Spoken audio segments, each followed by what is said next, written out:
Assalamualaikum warahmatullahi wabarakatuh. Perkenalkan, saya Karisma Pradina Putri dengan NIM 22060311061. Dan saya Siti Hafsah Brianti dengan NIM 22060311062.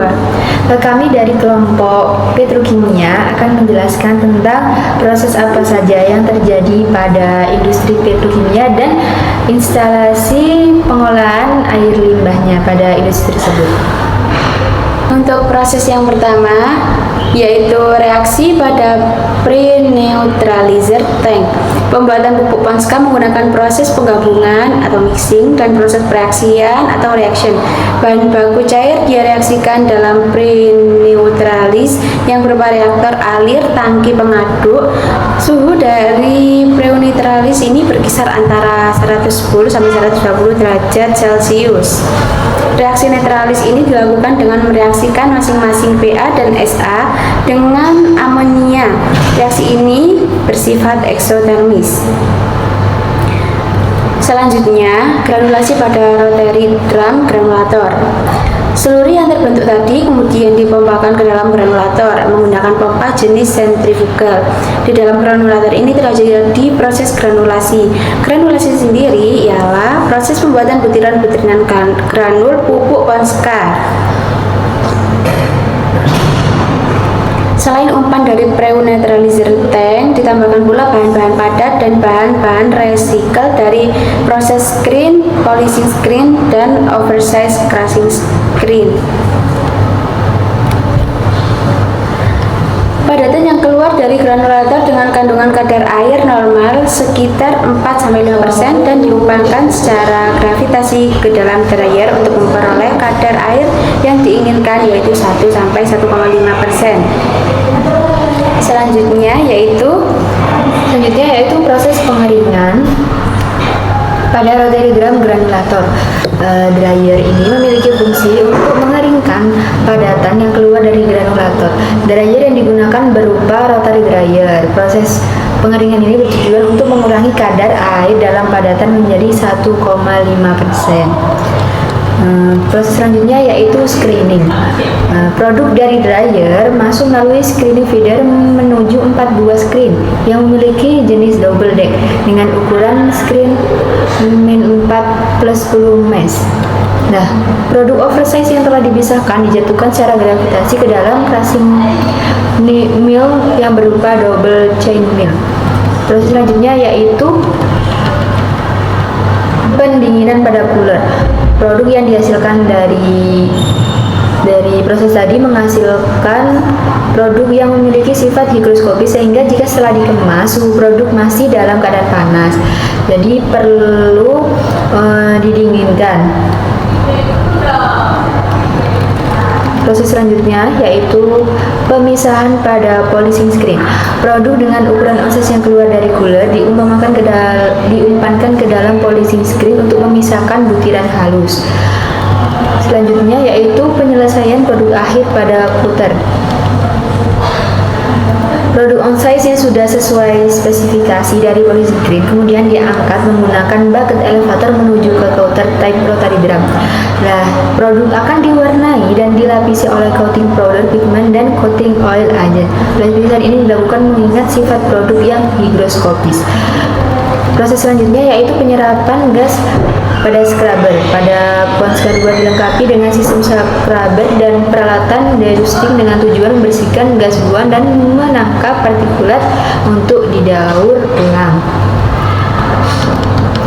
Kemudian terdapat sistem scrubbing ini terdiri dari 3 tahap, yaitu tahap pencucian pertama. Pada tahap pencucian pertama menggunakan alat bernama granulator pre-scrubber yang berfungsi untuk menyerap gas NH3, F, dan debu yang mengalir pada granulator dan reaktor pre-neutralizer. Pada tahap pencucian kedua menggunakan venturi scrubber dan cyclone tower. Larutan penyiram menggunakan larutan scrubbing water dengan disemprotkan. Pada tahapan ketiga, pada tahap pencucian ketiga ini menggunakan alat tail gas scrubber yang digunakan untuk mencuci gas yang berasal dari 2 tahap pencucian di atas. Baik, itulah proses yang terjadi pada industri PT Petrokimia. Selanjutnya saya akan menjelaskan tentang instalasi pengolahan air limbah pada petrokimia. Yang pertama yaitu ada unit effluent treatment, yaitu fasilitas pengolahan limbah cair untuk pabrik 3 terdiri dari unit asam fosfat, unit ZA2, unit aluminium fluorida, unit semen retarder, dan unit pendukung. Tahapan pengolahan limbah cair di effluent treatment dibagi menjadi dua tahap, yaitu primary treatment. Nah, primary treatment ini bertujuan untuk menetralkan pH dengan menambahkan larutan kapur ke dalam air limbah untuk mempermudah proses pengendapan. Secondary treatment dengan penambahan koagulan. Nah, langkah-langkahnya itu sebagai berikut, yaitu yang pertama, air limbah masing-masing unit pabrik itu dialirkan dan ditampung menjadi satu di suatu bak, yaitu cushion pond. Selanjutnya, di sini akan terjadi pengendapan. Endapan yang terbentuk di cushion pond ini akan dibersihkan ketika air limbah yang ada di bak ini sudah mulai kelihatan keruh. Sebelum dibawa ke disposal, endapan ini dijemur terlebih dahulu untuk memudahkan pengangkutan saat menuju area disposal. Selanjutnya, air limbah dari cushion pond ini dipompa ke pH adjusting tank 1. Di sini air limbah diinjeksikan larutan kapur dengan konsentrasi 15%. Tujuannya yaitu penambahan larutan kapur untuk menetralkan pH air limbah. Selanjutnya, dari pH adjusting tank 1, air limbah dialirkan ke pH adjusting tank 2. Di pH adjusting tank 2 ini, apabila pH air limbah dari pH adjusting tank 1 belum selesai yang dikehendaki, air limbah akan diinjeksikan larutan kapur lagi sampai pH air limbah sesuai dengan dikehendaki. Untuk mengetahui keadaan pH air limbah di pH adjusting tank 2 ini juga dipasang pH meter. Di pH adjusting tank 2 ini juga dilengkapi scraper atau pengadu untuk mempercepat reaksi antara air limbah dengan larutan kapur. Dari pH adjusting tank 2, air limbah dialirkan ke coagulant tank. Di coagulant tank ini, air limbah diinjeksikan dengan polimer. Tujuan penambahan polimer tersebut ialah untuk membentuk gumpalan-gumpalan vlog sehingga akan mempercepat proses pengendapan sludge yang masih terbawa oleh air limbah. Polimer yang diinjeksikan di coagulant tank mempunyai konsentrasi 0,1%. Di coagulant tank ini juga dilengkapi scraper untuk pengaduk yang fungsinya untuk mempercepat reaksi antara air limbah dengan polimer. Air limbah yang ditampung di coagulant tank adalah 8 meter kubik. Setelah penambahan polimer di coagulant tank, air limbah dialirkan ke thickener 1. Bentuk thickener ini adalah kerucut dengan upaya sludge yang terbentuk mudah untuk turun ke bawah. Selanjutnya, bahan kimia yang digunakan dalam primary treatment adalah sebagai berikut. Yaitu ada kapur atau CaO, yang kedua ada polimer. Selanjutnya yaitu pengolahan tahap secondary treatment. Tujuan dari pengolahan ini yaitu untuk mengurangi kadar PO4 dan flow dengan penambahan polimer, tawas, dan caustic soda untuk menyaring air yang terkandung dalam selat sehingga menghasilkan cake yang akan dibuang ke area disposal, serta untuk mengetahui padatan tersuspensi. Langkah-langkahnya yaitu yang pertama ada saat dari thickener 1 dipompa ke thickener 2.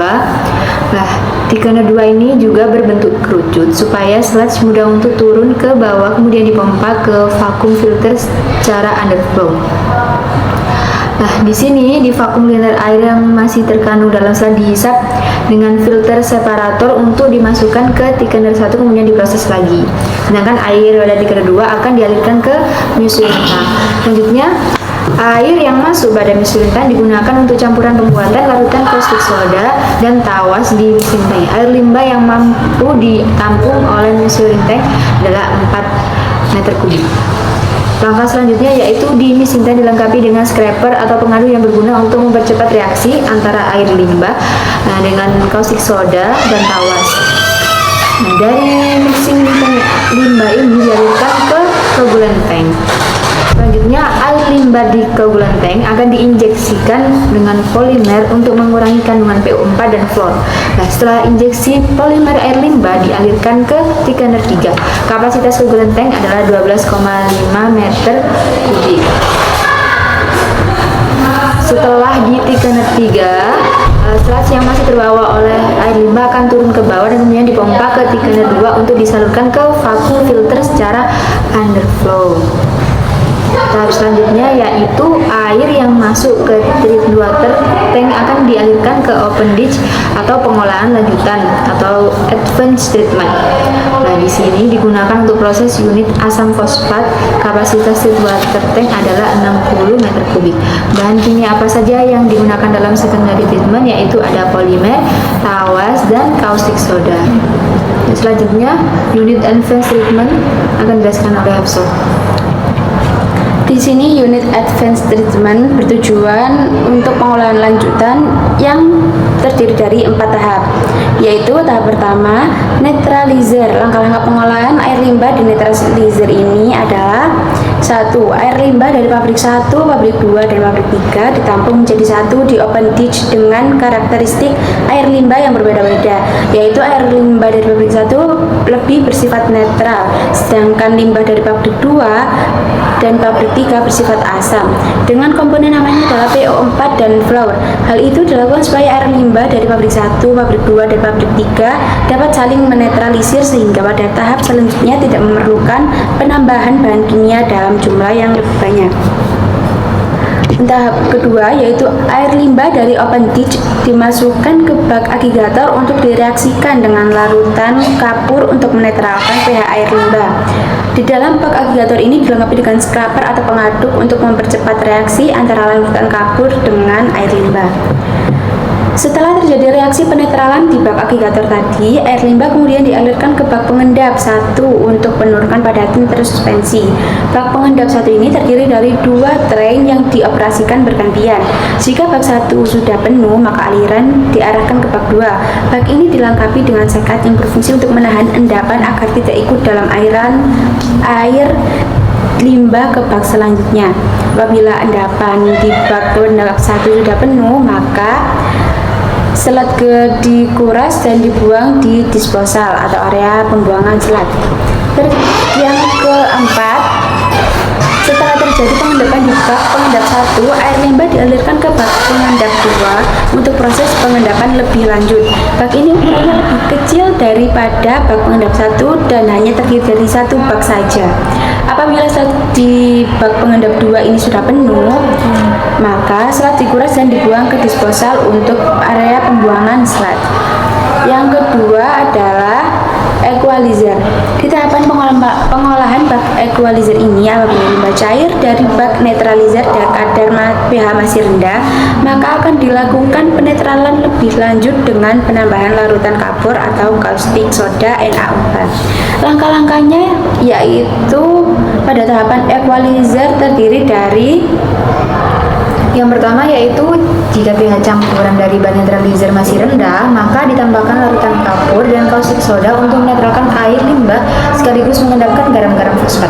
Nah, yang kedua yaitu setelah reaksi penetralan air limbah kemudian dialirkan ke bak pengendap 1 dan bak pengendap 2 untuk menurunkan kadar padanan tersuspensinya. Bak pengendap 1 dan bak pengendap 2 terdiri dari 2 train dioperasikan secara bergantian. Jika bak yang 1 sudah penuh, maka aliran limbah diarahkan ke bak yang kedua. Bak ini juga dilengkapi dengan sekat yang berfungsi untuk menahan agar endapan yang ada tidak ikut dalam aliran air limbah ke bak ini. Apabila sludge sudah penuh, maka sludge selanjutnya akan dikuras dan dibuang ke disposal atau area pembuangan sludge. Selanjutnya yaitu setelah diendapkan di bak pengendapan 1 dan pengendap 2, air limbah dimasukkan ke bak pengendap 3. Bak pengendap 3 ini berfungsi untuk mengendapkan lebih lanjut. Bak ini memiliki ukuran lebih kecil dan bab dan hanya terdiri dari satu bak saja. Apabila sludge sudah penuh, maka sludge akan dikuras dan dibuang ke disposal atau area pembuangan sludge. Selanjutnya yaitu poin L. Apa itu poin L? Poin L adalah titik sampling air buangan terolah akhir atau outlet dari bak equalizer sebelum dialirkan ke dalam kolam indikator. Nah, di poin L ini air limbah dilakukan pemeriksaan oleh bagian lingkungan hidup pemerintah Kabupaten Gresik dan dilakukan analisa oleh Balai Teknik Kesehatan Lingkungan atau BTKL Surabaya atau laboratorium lain yang sudah ditetapkan sebagai laboratorium lingkungan oleh Gubernur Provinsi Jawa Timur. Pemeriksaan dan analisa dilakukan 1 kali dalam 1 bulan. Analisa yang dilakukan dengan parameter sebagai berikut, yaitu yang satu titrimetri untuk menganalisa pH dan kandungan NH3. Yang kedua yaitu spektrofotometri untuk menganalisa COD dan kandungan fosfat. Yang ketiga yaitu gravimetri, yaitu untuk menganalisa kadar padatan yang tersuspensi. Yang keempat yaitu oil content analyzer untuk menganalisa kandungan minyak dan lemak. Untuk kolam indikator bisa dilanjutkan Saudara Hafsah. Untuk kolam indikator adalah air limbah yang akan dibuang ke laut yang sudah dilakukan pemeriksaan dan analisa di poin L tadi, maka akan dialirkan ke kolam indikator. Yang dijadikan sebagai indikator di kolam ini adalah tumbuhan mangrove, karena tumbuhan mangrove ini lebih peka terhadap adanya pencemaran air dibandingkan dengan indikator lainnya. Jenis mangrove yang digunakan adalah Bruguiera gymnorrhiza, Avicennia marina, dan Rhizopora mucronata. Bahan kimia yang digunakan di unit advanced treatment adalah sebagai berikut: kapur atau CaO, slaked lime, caustic soda NaOH. Lalu tahap outlet pengolahan limbah cair.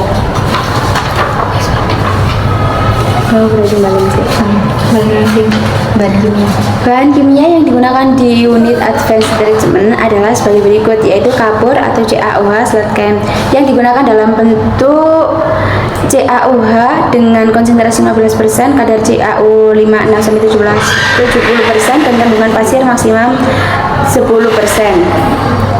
Dan bahannya terakhir yaitu caustic soda NaOH yang digunakan dalam bentuk larutan dengan pH 10,2. Baik, dari penjelasan terkait instalasi pengolahan air limbah di petrokimia tadi, dapat disimpulkan bahwa proses instalasi pengolahan air limbah tidak boleh dilakukan secara acak dan dilakukan harus secara runtut atau terstruktur, karena apabila dilakukan secara acak maka hasil akhir dari proses instalasi pengolahan air limbah tersebut tidak sesuai dengan apa yang diinginkan atau hasilnya akan rusak karena banyak yang proses yang terlewat ataupun yang salah dalam peletakan proses tersebut. Baik, sekian penjelasan tentang proses industri petrokimia dan instalasi pengolahan air limbah pada PT Petrokimia. Kami mohon maaf apabila terdapat salah kata maupun salah perbuatan yang kurang berkenan. Sekian dari kelompok kami. Wassalamualaikum warahmatullahi wabarakatuh.